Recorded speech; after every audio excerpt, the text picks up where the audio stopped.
몇 년 전 나는 서울 외곽의 작은 마을로 이사갔다. 도시의 분주함에서 벗어나고 싶었던 나와 아내는 그곳에 작고 아늑한 집을 구해 조용히 살아가기로 했다. 그곳에서의 생활은 처음에는 평화로웠다. 우리는 아침이면 근처 산책로를 걷고 저녁이면 정원에서 차를 마시며 바쁜 일상에서 벗어나 자연의 여유를 만끽했다. 하지만 그 평화로운 일상은 한여름밤 기묘한 사건이 발생하면서부터 균열이 가기 시작했다. 그날도 평소처럼 저녁을 먹고 난 후 우리는 거실에서 TV를 보고 있었다. 그런데 갑자기 문득 이상한 소리가 들렸다. 분명 바람에 나뭇가지가 흔들리며 나는 소리와는 달랐다. 낡은 문이 삐걱거릴 때 나는 소리 같았다. 그러나 집안에 그런 낡은 문은 없었다. 처음엔 대수롭지 않게 여겼지만 시간이 지날수록 그 소리는 점점 더 자주 더 가까이 들려오기 시작했다. 심지어 한밤중엔 그 소리에 잠에서 깬 적도 있었다. 나는 아내를 안심시키며 창문과 현관문을 다시 확인했지만 아무 문제도 없었다. 며칠 후 마을의 근처 숲에서 산책을 하던 중 우연히 오래된 폐가를 발견했다. 주민들에게 물어보니 그 집은 20여 년 전에 발생한 살인 사건 이후로 아무도 살지 않았다는 것이었다. 당시 그 집에 살던 가족이 모두 의문사했는데 경찰은 명확한 증거나 범인을 찾지 못했다고 했다. 흥미로운 이야기에 더욱 귀 기울일 수밖에 없었다. 마을 사람들은 그 집 주변을 되도록 피하며 밤에는 특히 더 접근하지 않는다고 했다. 그렇지만 내 호기심은 점점 더 커졌다. 그래서 결국 차라리 그 집에 가보기로 결심했다. 아내는 위험할지도 모른다며 발렸지만 나는 그것이 단순한 미신에 불과하리라 여겼다. 다음 날 해가 위엿위엿질 무렵 나는 그 집으로 향했다. 집 앞에 서자 이상한 느낌이 들었다. 바람도 불지 않는데 주변 나무들이 서서히 흔들리고 있었다. 문을 열어보니 실내는 예상대로 오래되어 먼지가 가득했고 차가운 공기가 감도는 것처럼 느껴졌다. 나는 물건들을 살펴보는 중 오래된 사진 한 장을 발견했다. 사진 속 인물들은 무표정한 얼굴로 나를 응시하고 있었다. 시간이 흘러 어둠이 깃들기 시작했고 그때 마침내 그 소리를 또 들을 수 있었다. 이번에는 더 명확하고 더 가까. 바로 내 등 뒤에서 들리는 것처럼 순간 소름이 끼쳤다. 뒤돌아보았지만 아무것도 없었다. 겁에 질리고 당황하여 황급히 집을 빠져나왔다. 다음 날부터 소리는 더욱 극심해졌다. 밤이면 어김없이 들려왔고 단순한 소음이 아닌 괴기스러운 목소리마저 섞이기 시작했다. 정신적으로도 신체적으로도 지쳐가던 어느 날 밤 나는 그 소리가 더는 참을 수 없게 되었다. 침대에서 벌떡 일어나더니 아내가 걱정스럽게 바라보았다. 이제 그만하자. 그 집에 다시 가까이 가지마. 부탁이야. 아내의 간절한 말에도 불구하고 나는 결심했다. 모든 미스터리를 밝히고야 말겠다는 결심이 들었다. 다음날 나는 마을 도서관으로 가서 오래된 신문 기록과 문서들을 뒤지며 그 사건에 대해 더 알아보기 시작했다.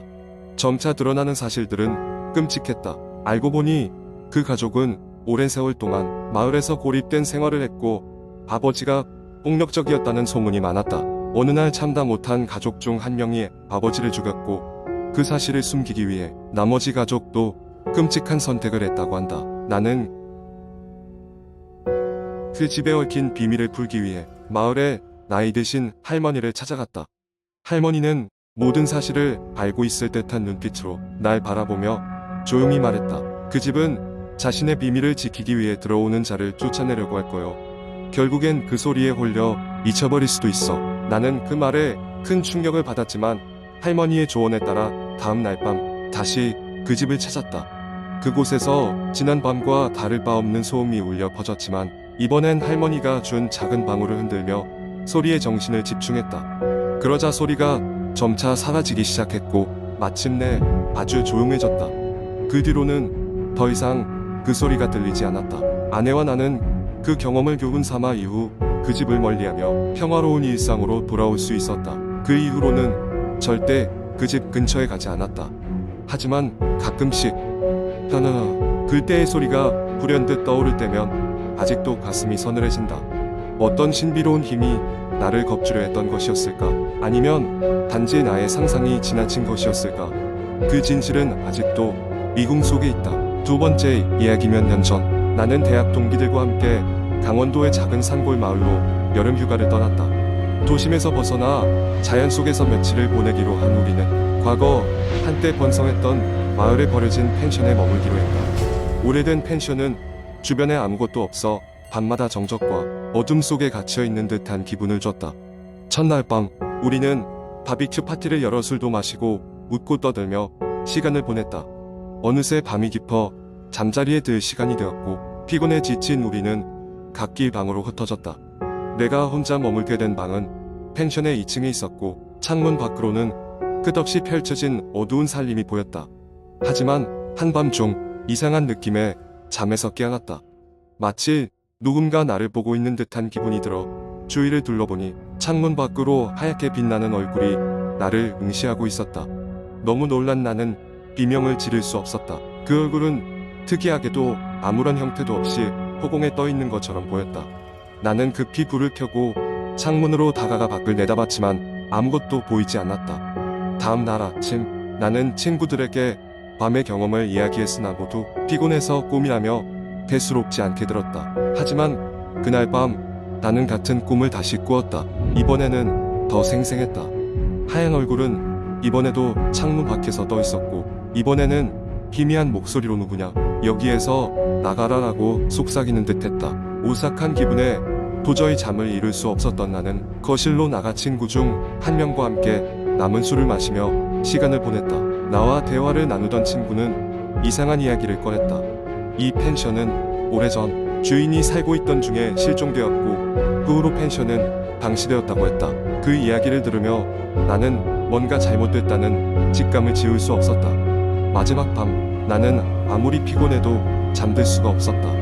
그리고 나를 부르는 소리와 함께 문을 두드리는 소리가 들렸다. 소리는 점점 컸고 나는 무서움에 떨며 문을 열 수 없었다. 결국 날이 밝을 때까지 뜬 눈으로 밤을 새웠다. 떠날 날 우리는 펜션에서 나와 차에 짐을 싣고 마을을 떠나기로 했다. 그때 할머니 한 분이 우리에게 다가오셨다. 그분은 우리를 보며 젊은이들 하룻밤을 무사히 넘겼구려. 저 집은 오래전부터 귀신이 산다오 라고 말씀하셨다. 그제서야 그 모든 일이 이해되었다. 하얀 얼굴은 아마도 그 실종된 주인의 영혼이었을 것이다. 서울로 돌아온 후 나는 다시 그 펜션에 갈 일이 없었다. 하지만 아직도 한밤중이면 가끔씩 그때 그 창문 너머에 하얀 얼굴이 떠오르곤 한다.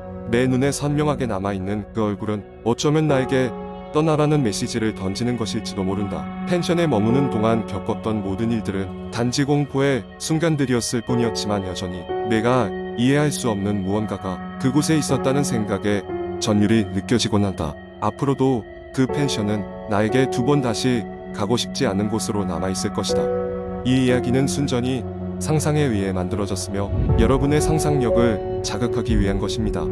실제와는 무관한 이야기임을 다시 한번 강조드립니다. 세 번째 이야기. 한국 인터넷 커뮤니티에는 다양한 공포 이야기가 떠돌아다니며 사람들의 등을 오싹하게 만들곤 합니다. 이 중 한 가지 이야기를 길게 펼쳐보겠습니다. 서울의 한적한 외곽 수십 년 전 건축된 오래된 아파트 단지가 있었습니다.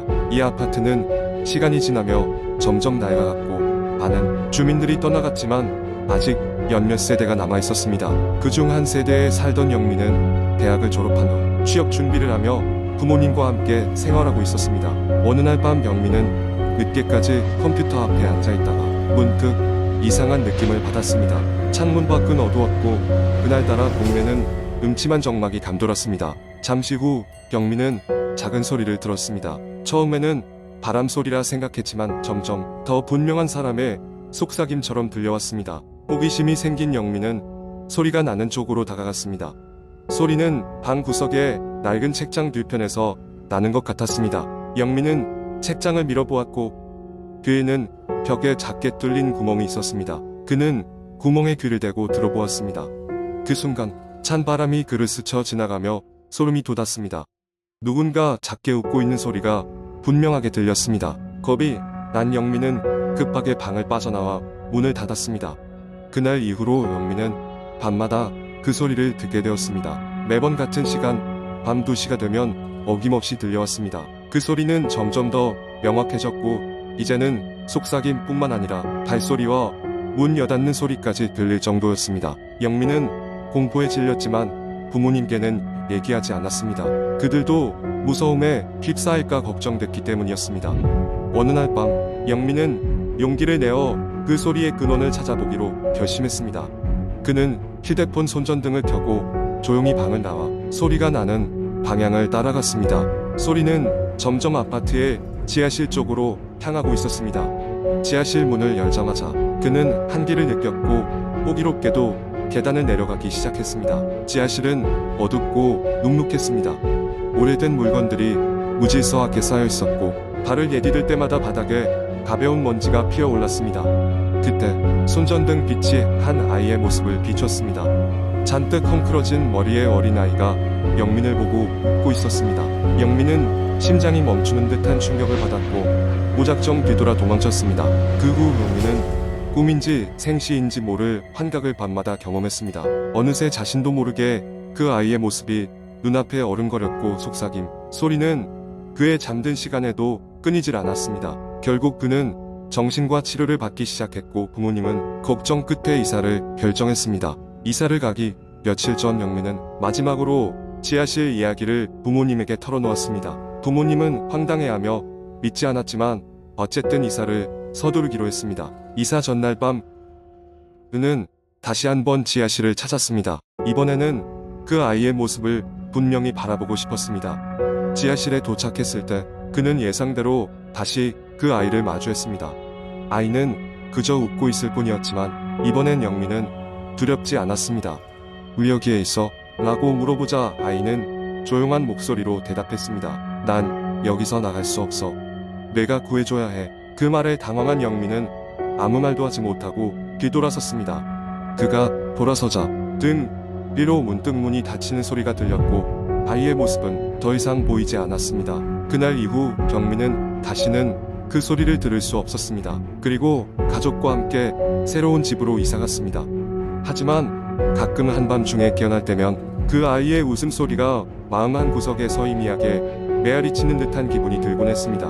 영민은 그 소리를 들을 때마다 속으로 속삭였습니다. 미안해, 아직도 거기 있니?